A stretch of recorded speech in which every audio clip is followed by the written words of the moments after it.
Вице-премиерот Османи индиректно призна дека амнестијата и поддршката за уставните измени се во условена корелација. Го спакува со дипломатски речник. Оти помирувањето било важен услов за да се обезбеди комуникација и соработка помеѓу колегите пратеници во овие, како што посочи, клучни моменти за државата.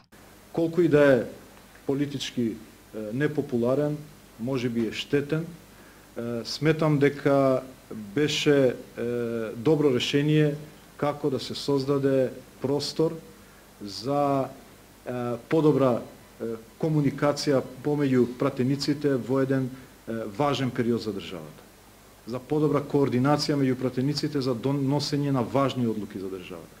Но дали законот за амнистија не е удар врз правот во ситуација кога се уште нема присуда за 27 април, па не се знае кој ќе биде осуден? Не е ова решение, деново решение измислено во Македонија, тоа е превземено од најдобрите пракси во светот, при тоа внимавајќи, како што реков, на ниту еден начин да не се промовира принцип на неказнивост. И тоа мислам дека го гледаме со тоа што собранието не е тоа кое што ќе квалификува кој е виновен, кој не, туку судот ќе ја води постапката.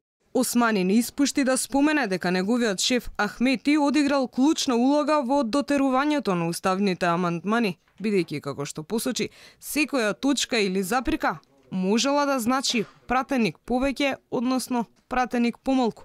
Дел од експертите изминатите неколку денови гласно предупредуваат дека со законот за амнестија се подрива владењето на правото. Амнестијата нема да ги опфати организаторите, оние кои извршиле физичко насилство или носеле оружје и фантомки и кои ги пречекуриле службените овластувања.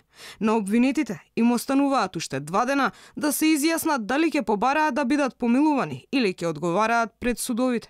Помеѓу петмината кои веќе поднеле барање да судот е и пратеникот Крсто Муковски, а 2 од 33 обвинети за настаните во собранието од 27 април, Јане Ченто и Игор Јук, јавно посочија дека правдата ќе ја бараат на суд. Според процедурата, на 30 декември треба да се знае кој ќе се спаси од затвор.